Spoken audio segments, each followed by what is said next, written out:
Mi nombre es Abel y por medio de ese video quiero compartirte en forma breve y clara acerca de las muchas ediciones del Antiguo Testamento, especialmente sobre las muchas tradiciones que tocó hacer para expandir el Evangelio en todo el mundo. La primera traducción siríaca que encontramos es el Diatesarón, que fue escrito por Tasiano en el año 170 después de Cristo. Fue una versión de 4 evangelios en un solo relato. Tuvo un éxito en Siria, incluso fue la mejor versión de esa época o de ese siglo, hasta que fue proscrita porque se consideró herética. Después surgió la traducción del Betu Sira a finales del siglo II y al principio del siglo III. Pero esa tiene los 4 evangelios, pero por separado, que allí encontramos 2 manuscritos importantes, el Curietonianos y el Sinaítico.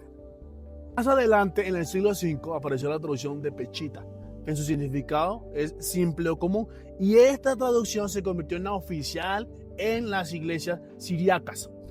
Claramente no incluye algunos libros como Segunda de Pedro, Segunda y Tercera de Juan, Judas y Apocalipsis, que con el tiempo se completó y hoy se conservan más de 350 manuscritos.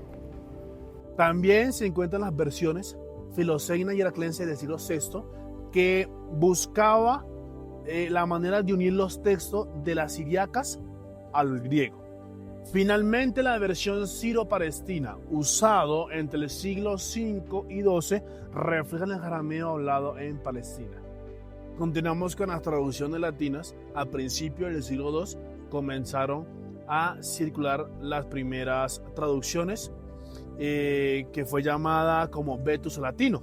Pero como había muchas variantes, el Papa Damasco encargó a Jerónimo que hiciera una revisión, y ese la concluyó como una Vulgata, que luego se confirmó como la traducción oficial de la Iglesia Católica en el Concilio de Teherán en 1546.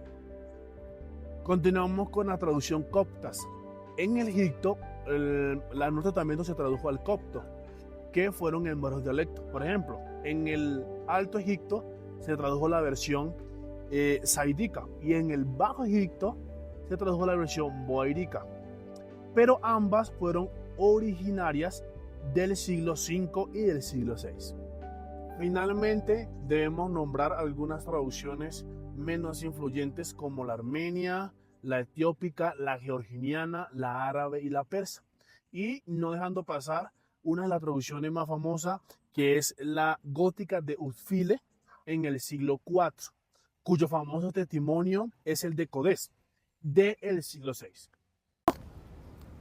Entre tantas versiones que hay, lo importante de esta exposición es recordar lo maravilloso que ha sido Dios con todo su pueblo, y a través de estas traducciones el Evangelio llegó a aquellos pueblos donde en algún momento se pensó que no se iba a lograr. Así que Dios te bendiga.